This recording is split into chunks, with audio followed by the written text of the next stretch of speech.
Are we on now? Now we're on. The clapper. Isn't that I've a got guy? the clap. Isn't that a- Is that what that means? No. I've got the clap. I don't think so. No. No. Well, No, what?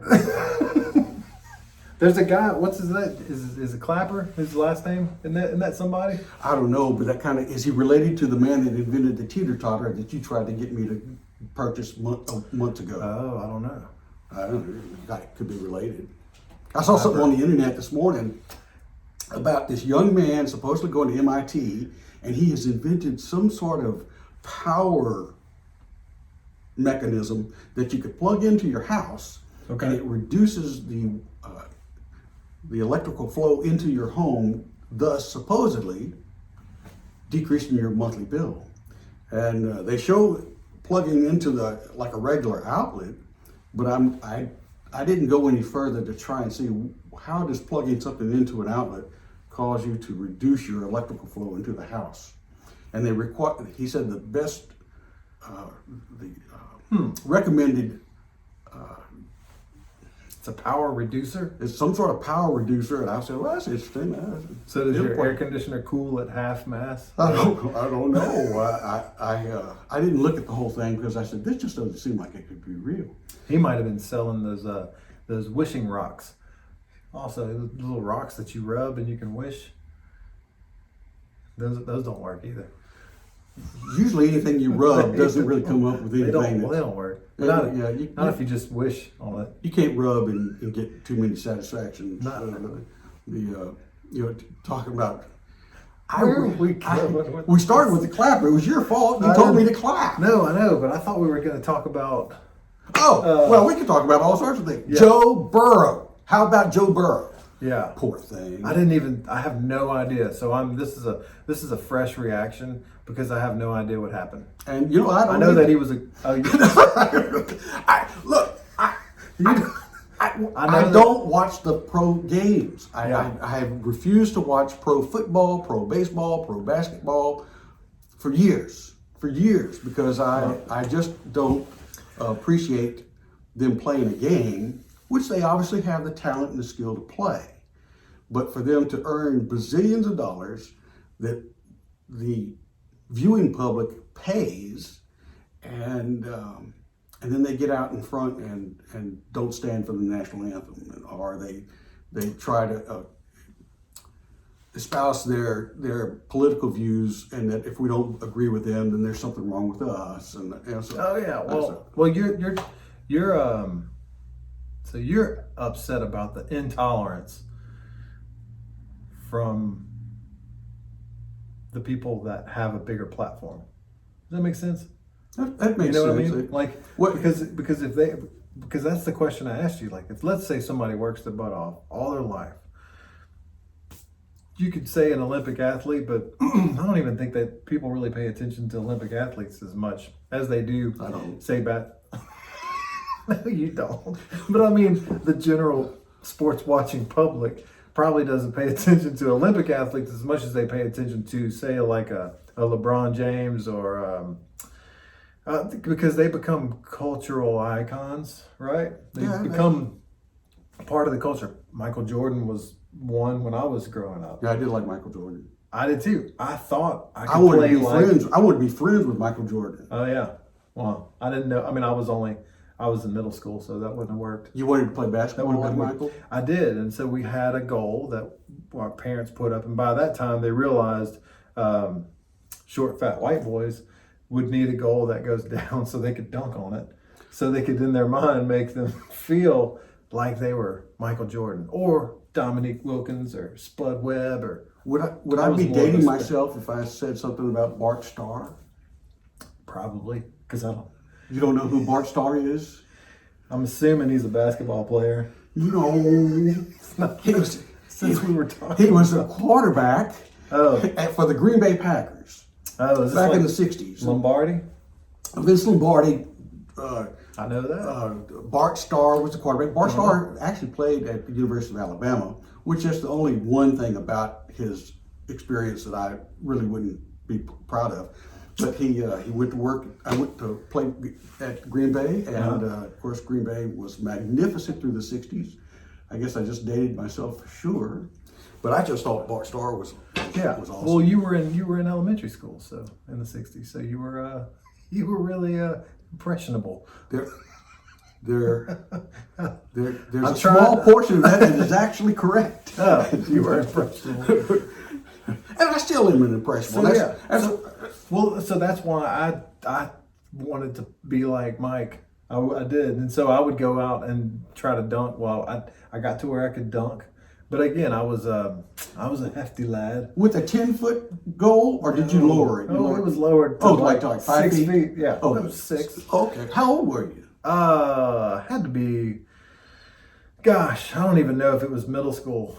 Okay, So maybe about like 12, 13, yeah, something like that. So I would love to see you dunking at 6 feet. So I can still dunk at 6 feet. It's I never. But you know what?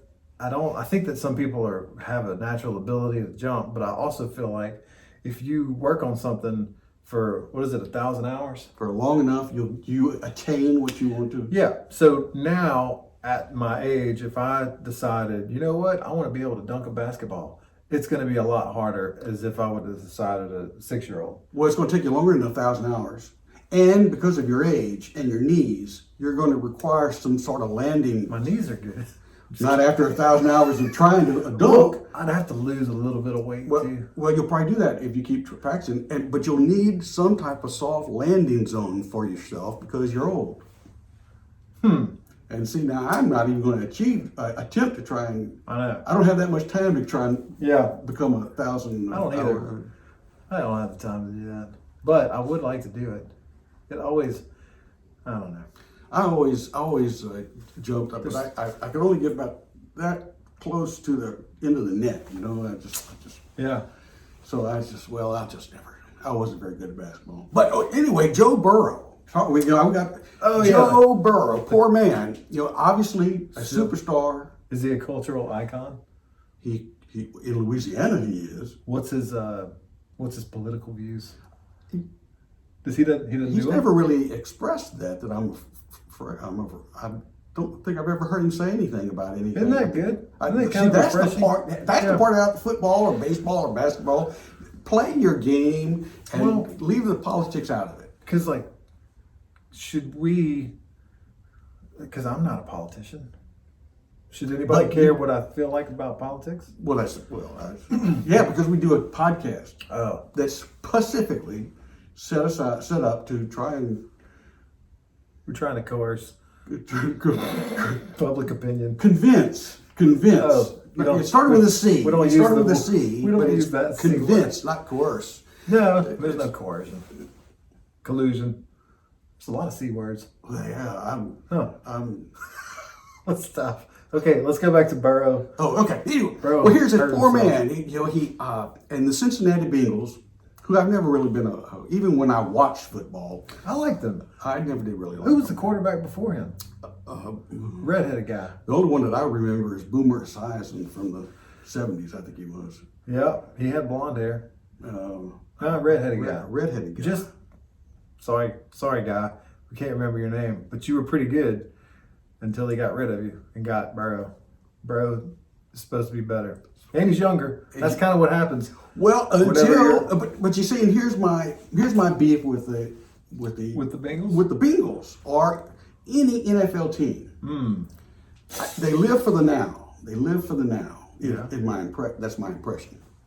And here the Cincinnati Bengals, who had been terrible for a while, they are eligible for first-round draft pick, and of course Joe Burrow is selected as the first-round draft pick, the Cincinnati Bengals. He goes there. So let's say you're in college and you are the first-round draft pick. Isn't that a bad thing? Because don't you? You're going to a bad team. You're going to a bad team. So you're going to go from as a quarterback. You want to be champions. You want to be like 12th round. Yeah, apparently. Probably in your senior year, you should throw some games because you don't want the worst NFL team. Hey, or you could do like Drew Brees. Like he threw a bunch of games in San Diego. And look at him now. He did not do that. He threw his shoulder out. Oh, you talking about throwing the game out that way? No, I'm talking about throwing the game. Oh, So anyway, Cincinnati injuries. Bengals are the Pits. that's not good. They have no team, but they invest in a mainstream superstar, awesome, both physically and spiritually, and pay him out the wazoo. Yeah. And then they don't do anything else to the rest of their team that would try and strengthen the team and give him the protections that he would need to do his game. And matter of fact, I read somewhere where he had been hit and tackled so much more than the average quarterback in the NFL system. I don't know the numbers. I just read that he had been He's beat been up. taking a beating. He was taking a beat. And the coach says, well, that's the way it goes. Well, no. If you prepare a team correctly, that's not the way it's supposed to go. You know what? What I learned from watching Breeze, Tom Brady. I'm trying to think of the top tier quarterbacks. The 3-second rule. You got 3 seconds. Once you hike the ball, you got 3 seconds to get rid of it. If you don't, you take your life into your own hands. You take your knees into your own hands too. So I coached my little league flag football team. Funny enough, it's the one Drew Brees started around here. Oh, wow, cool. Yeah. It's a league? Yeah, it's I can't remember the words it stands, but it's FNA. Can I play? FNA. I always thought that was funny. Like FNA. FNA. FNA. It's like, hey, we're gonna play. Anyway, so no, it's little league. So it's flag football, which is awesome for kids because when you get into football, there's positions like right guard. Not a lot of kids grow up wanting to play right guard, think about playing right guard, although it is needed, as you just said. And if you're really good, you could be on a really good team. But what makes a right guard a really good guard? Other than just They protect. a house that you can't get around, right? They protect. So anyway, my point going back to flag football, that was the one thing that we had. We had a quarterback. We had a couple of quarterbacks because everybody wanted to be a quarterback. And the best rule, which I think I did my kids some disservice because now he's a good coachable kid, but it was funny whenever the kids would come up, everybody wanted to be the quarterback or the running back. So I made this rule that if you came up and you asked me anything, the answer was always going to be no. I don't care what it was, no. And so there was a lot of times where I have no idea what these kids were wanting because they would come up and they would say, Coach, can I? No.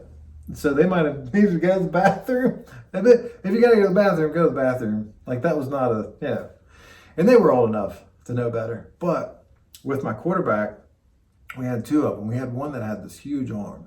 He could throw it. And he was pretty accurate. It's just a natural, right? Just a natural throwing motion, yeah. And then we had this other little guy, and I don't mean to say little guy, but he was a little bit shorter than everyone else. And he couldn't throw as far, but he was dead accurate, 15 yards in. But also smart as a whip. I took these, we had 7 plays, and we had different formations that we would run these 7 plays out of. And we would flip-flop them. We'd either be formation to the left or the right. So it's kind of complicated, but not really, because it's only 7 plays. But you run them out of these different formations. And so we had position players, so everybody would play in their position. And so I printed them all out. And so for one practice, we got under the shade, and that was all we did. We just did the playbook, It was like, all right, who's lining up here? And we just walked through everything. And I said, all right, so everybody's got homework.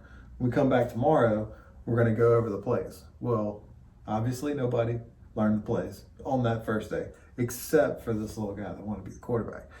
He learned everything. He was dedicated. Now this is 3 years ago, maybe. I'm trying to remember the age because it would matter because they were young to where it was pretty neat to see how this kid was so engulfed in the game. And although not physically impressive, but just he had it. So we go through practice and he starts calling the plays because I'll call the play out and then he's scoping everybody out, telling people where to line up. And I'm looking at him and I'm like, this kid's got it. Like he knows this whole playbook. So we go through practices, we play a couple of games. His dad was really funny. He was just really proud of him because he was coaching. I mean, he was quarterbacking, and he had everybody doing everything that they needed. And one of the last games, at this time, at this age, the coaches, we would be in the huddle with everybody and would tell the play, and then everybody go out. So each team looked like that. So this game, I said, all right, you call the plays. I'm going to go stand on the sidelines. And he looked at me like that. He was like, Whoa, that's impressive. really? I said, yeah. I said, look, now, if you start messing up, that's it. I'm coming back out here, and I'm going to call the plays. I said, you can tell everybody. And I made everybody, I said, everybody, listen to this guy. And so I walked off to the side, and they were running the whole thing. And his dad's like, what are you doing? I was like, he's running the whole thing. He's running the show. Ooh. And the look on his face, and then that was just such a cool moment to see. How did he do? He didn't do it. Well, at least you gave him the chance. Three and out. And then I came back in. I was like, you know what? You did it. It was a learning experience. But that was the thing. It was like getting people and then finding people to kind of pursue. So how does that get to the Cincinnati Bengals? I will tell you, that was the main rule. No matter what, 3 seconds. From the time you get the ball, you got 3 seconds. You got to get rid of it. If you don't, by the time you count to 3, you got somebody either trying to pull your flag or the play's busted. So pro, when I've seen Tom Brady, how many times does he get hit? I don't know. Not that often. Not too Not often. that often. Look at it. Breeze. Doesn't get hit a whole lot. But that's the thing. 3 seconds. You watch it. Well, So anyway, I don't think Joe I'm Burrow not had gonna 3 say. seconds. I know, and I'm not saying that Bro did anything wrong or had it. Oh, you're trying to be independent Had it again. forced. You're trying to go both ways. I'm just saying. I- I'm just saying it's really hard to. The Cincinnati Bengal coach and the it coaches, should be. they should be ashamed be of themselves. fired. They should all be fired for letting that man get hurt like that, let him get hit continuously like that. They didn't do anything to protect that. When you purchase a Ferrari, like that car that you have out front, Yeah. that red that goes like a Yeah, rocket. you're right. I don't have insurance. That's what I was going to go at. You wouldn't get on the road without insurance. Right. You would make sure that you protected your car. Yeah. The same thing goes, I think, when you draft a stud, and I can say this because you and I both are in that stud muffin category. Yeah. You do things to help them. What's my insurance? Do I need to call your insurance? No. So anyway, I was a little ticked at that coach when he said, "Well, that's the way it goes." No, he said that after he got hurt. Yeah. Oh, that's a bummer. That's the way it goes. Well, listen here, dude. He's not the one who just lost all that money. Yeah, because Joe signed a contract. And Which- he tore his ACL. And this all in it. I think it's his left knee, and his ACL, his MCL, the ABC, the 1, 2, 3. It's he like he gets like devastated his knee, and he's going to be out at least a year.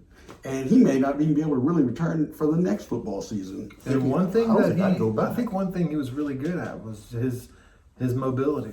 That was one of his strengths, but he was just a smart quarterback. It's tragic. My older brother was a smart quarterback. He really. Oh, Preston could throw.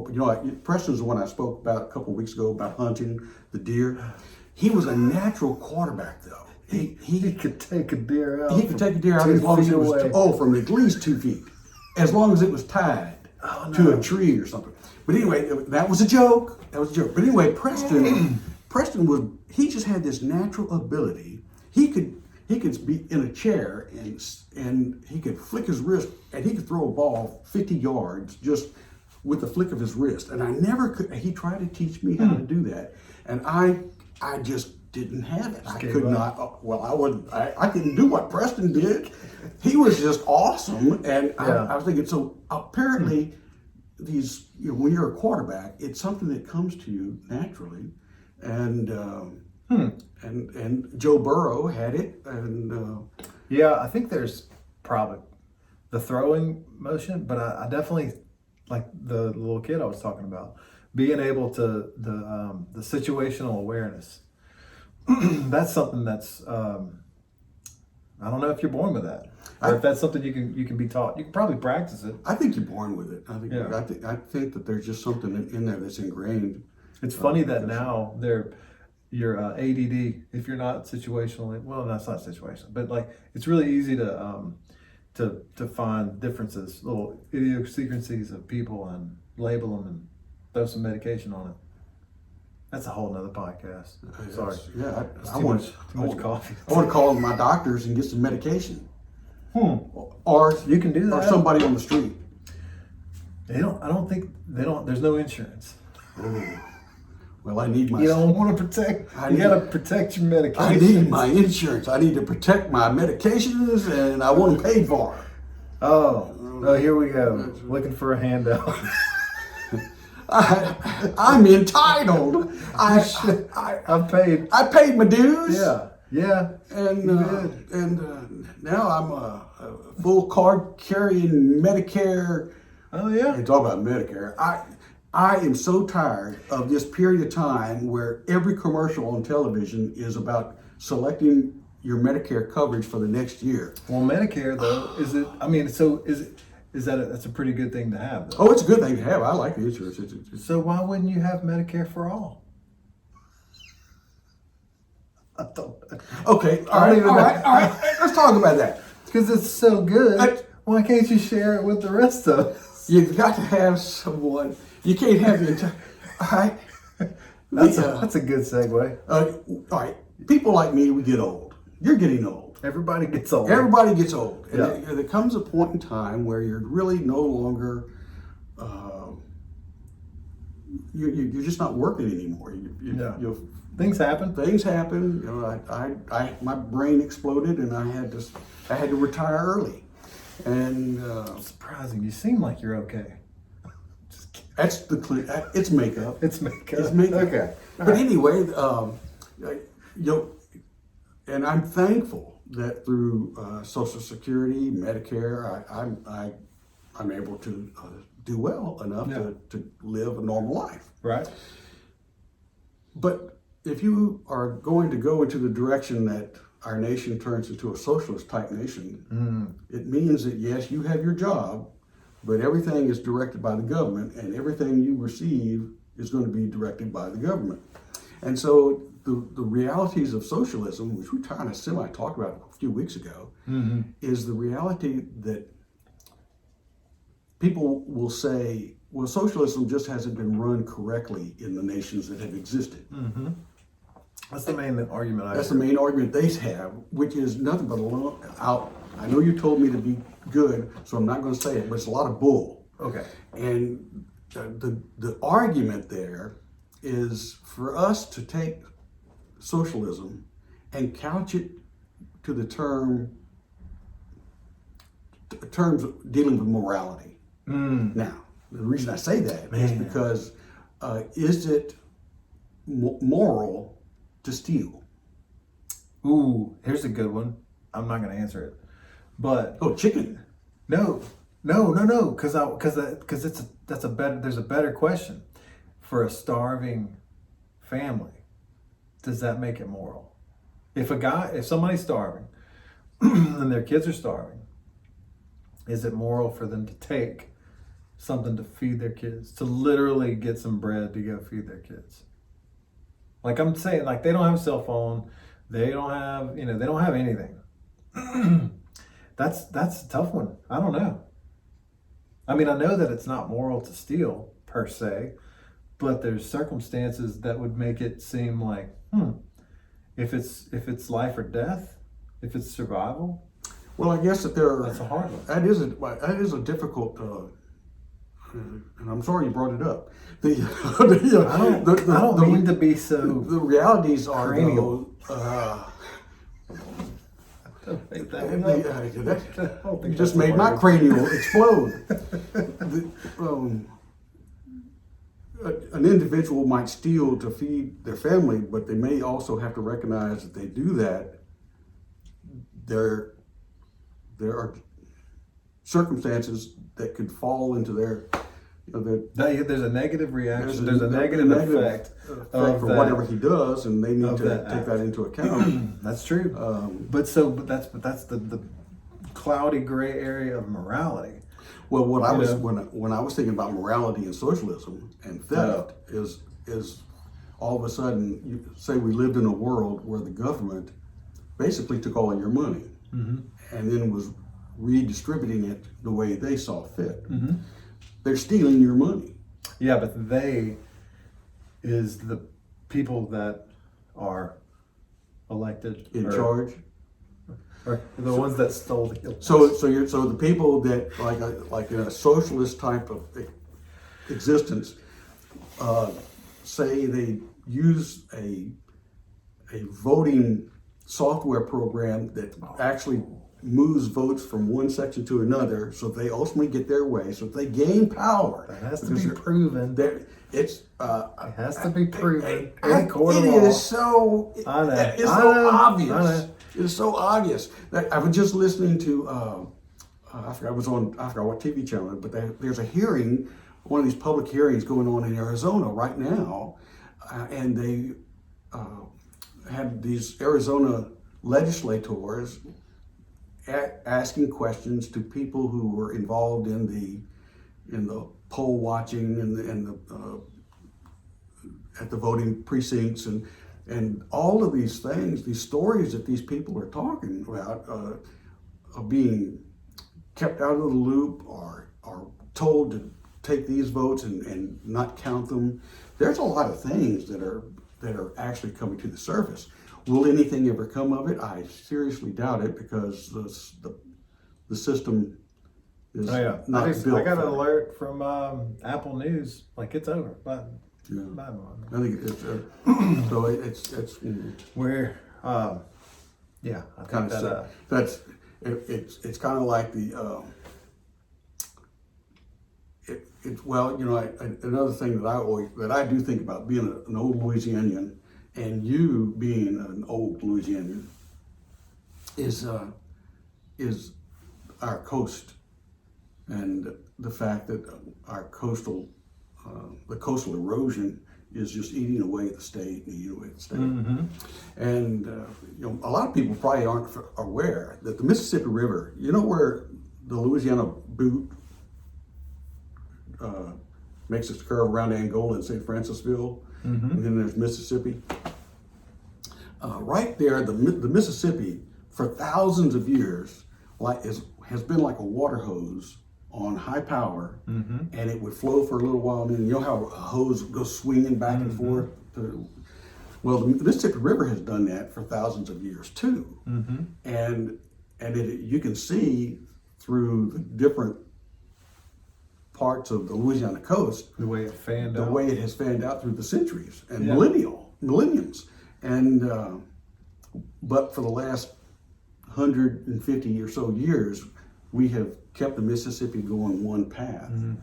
If they didn't have the old river control structure, the Mississippi would be actually going down where the Atchafalaya River is now, and then all of that sediment. I watched there was the scientist that I watched. It was a video, it was a while back, but it was just talking about how all the sediments just getting dumped into one spot, and eventually Mississippi, like the water is gonna just take over and just wipe out a large portion of the Atchafalaya Basin. Because right now the Mississippi River dumps its water out of South Pass, Southwest, Southeast Pass, and the silt goes out and almost immediately drops off the continental shelf. So it goes real deep. Whereas if we had if things were left to nature, the Mississippi River would have been going down the Atchafalaya, And you're getting all granola. and then the sediments would all be building back up in the Atchafalaya Basin again. And then after that, probably after a couple of thousand years of doing that, then it would flow back. So there's no great answer. And the realities are, I don't think that we as Humans trying to force nature. I don't think it's going to be The tough. only thing we're good at is global warming, heating up I guess humans can't fight nature or force it unless they're burning fossil fuels. See, I don't believe that humans are a cause of global warming. Global warming has occurred for probably 4 billion years. We're going up and we're going down. It's climate change. It's climate change. Yeah. But I don't think it's man-made. I think it's Cow-made. I think we talked about that. We did. The cows. But I like my fillets. And I'm not going to give up my fillets. Yep. You know what? I've been eating a lot of chicken. I get tired of chicken. I know. Well, and the chicken is what, genetically modified too? It probably is. Yeah. But probably so is a cow. I don't know. But I do like my fillets. And I don't want to give that up.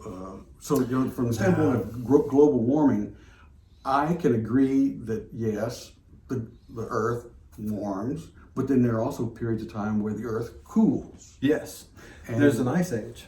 And they had did we ever have?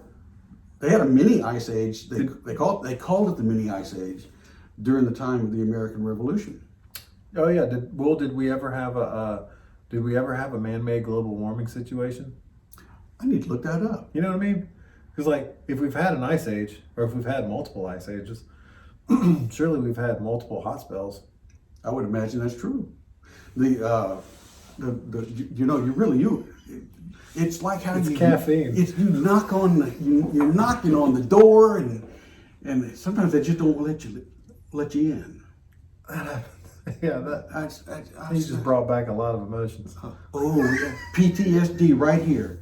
Maybe we should counsel. How do you feel? I feel okay. Okay. I'm just gonna pack it down inside. Let it come out later. Well, it's holiday season, so we have a tree. We have our tree. Yep. Holiday tree, but I call it Christmas tree myself. Oh yeah. I like Christmas. I say Merry Christmas. Yeah. Merry Christmas. This is a Christmas season. Christmas season. We just got finished with Thanksgiving. That was good. We gave thanks. I gave thanks. Hey, I tell you, I can tell you a really good quick story. Okay. All right. So we went to Chattanooga. Tennessee. Oh yeah. I remember you telling me you were going to go to Tennessee. So the 5 of us, we went. We drove up there. Had a flat tire on the way up there. What road? I was on the interstate. Oh. Thankfully, I was right outside of the beautiful Meridian, Mississippi, and I was able to pull off into a gas station, change the tire. I had to teach my. This was a good learning experience for my 12-year-old, who was he was good. He was good. I'm not gonna say he wasn't helpful. Did anybody in the gas station help you? Nah. Oh. I mean, no. I like it's like a. It's like one of those drive. I like to do. No. It was just I've got the spare. I've got the stuff. So anyway, I was trying to teach him how to do it, which we had a good lesson on tire changing. Not as many cuss words as what's that? The Christmas Story. Is that when he gets it so flat? Oh, you're talking about Scrooge? No, not the Christmas. No, the Christmas Story with the Red Ryder BB gun. Shoot your eye out. Oh, that one. Oh, yeah. What here's is his it dad. Here's his dad. I think it's Christmas. Anyway, the Christmas Story. So we go to we drive up there. The weather is beautiful. And so we walk from where we stayed on the river. They have this pedestrian bridge that goes across the river, and they have this big park. They have this huge carousel that's like, I don't know how old it is. It's just, it's really something to see. Now, of course, it was closed because COVID. Yes. Well, and so we walk across the bridge, we go to the park, we go back across the bridge, and they have this really cool museum on the side of this cliff, and it looks like this big rock that's built off, looks like it's about to fall off into the river. It's really cool. 2 things about this story. There's this huge statue in the front of the museum. And so we're walking around, and I'm looking at the statue, and I was like, what the hell is this statue of? It's 2 turtles in there. It's a man and a girl turtle, and they're holding hands, and they're dancing, and they're standing on top of this huge bag of money, because there's like the dollar sign on it. And so, and it's huge. It's, I don't know. Remember how my height thermometer is? I mean, I know what you could have been 6 feet is. It could have been 20 feet. I mean, it was huge. And it talked about how this is the stereotypical couple that has all the money, and where did the money come from, and talks about social inequality, and it got off into this. And so I'm reading the thing, and the kids are asking me What, were you about at a it. communist museum? I don't know. It was Tennessee, Chattanooga. And Was that so- Lookout Mountain? No, we did go there. You did, yeah, This okay. was at the museum downtown, really pretty downtown. But so that was one part of it. But by the museum, down the bridge, there's a huge hill, and they have this little sidewalk that just traverses back and forth down the hill. I mean, it goes on forever. So our 7-year-old, he's got a lot of energy. He's like, "Can I run down it?" I was like, "Okay." So him and my daughter are running down this thing, and me, my wife, and the older one are walking down it. And they get down to the bottom, and we can kind of see them. It's really far down there, and we kind of see them. And they look back up, and they say, "Shh, somebody's sleeping." And so at that point, I'm walking down and finally getting under the bridge, and it is A homeless shelter. not a shelter.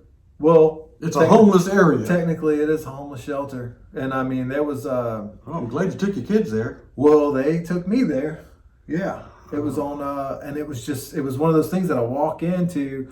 My 2 kids are down there, and there's a guy, and he's hanging out, and he was. It looked like he was sitting there, and he was reading the Bible, and That's good. there was some other people that were kind of laid around the top of it, and we walked down, and we have to walk through it to get to the other side, or we could try to traverse for 10 minutes to get back up. So it's just kind of like, well, we're here. Let's just walk in and tell everybody Happy Thanksgiving. So we're walking in, and the guy that was reading, he looked up and said hello. I said, hey. I said, "Hey, how you doing?" He's like, "Happy Thanksgiving." I said, "Happy Thanksgiving." And so You know, you've mesmerized us with this story. we were walking through it, and so my little girl turns around, she's like, "It smells like poo poo," and I was like, "Yeah, that's what it is. That is. There's a lot. It's like it was such a intense Hey, you moment." make fun of my stories? I know. So then we walked. I think we should do something historical. No, this was nothing historical. No, it's hysterical. Then, well, yeah. Oh, and then we had a long talk for the rest of the day about, being thankful for, what you have. And so they got to see firsthand and smell some really, really, Interesting things. yeah. Well, it's good that they see things in life and that you did that to them on Thanksgiving. We're trying to get them experience. It was as safe an experience. I as feel like I've been possible. through your experience. Yeah. Now, come to think of it, that morning I went for a jog Oh. at 5:00. So that would have been 4:00 this time because they're like Eastern anyway. And so I go for the jog, and I ran past that bridge up to the museum. It was dark, so I couldn't see the funny turtle thing. Anyway, when I got around that area, man, the smell. Hit you. Yeah. Probably But just it like wasn't- this story has hit everybody. Yeah. It hit them right here. Oh yeah. It's Thanksgiving. You should be thankful. Oh, I'm very thankful. I'm appreciative. Yeah. There's some people out there that have it bad. They There's some really- people out there that have made it bad for themselves, but there's some people that maybe haven't, and there's just, everybody needs to be a little nicer to everybody. I read somewhere where they're like today there'll be over 1 billion people in the world who won't have anything to eat just today. Yeah. Do I need to do it? Is it time to clap? Yeah. I gotta go. Okay, he's got to go. He's got to go. He had a little too much coffee, and I need to go run around the block. I think he needs a nap. And Yeah. this is the December 1st. Yeah. Is it December 1st? No. No, today's November 30th. November 30th. 30 days in November. And I need to come up with some Christmas stories, and then in early January, I'll have to do a story about the Battle of New Orleans because people need to know how the Battle of New Orleans. Did that happen around Christmas? It was after Christmas. It was I think it was January 8th. So let's do that. My birthday's coming up. When's your birthday? January 3rd. oh, well, we'll do a Battle of New Orleans special. Yeah, that'll be good Because there's some funny stories. there's never anything special for my birthday.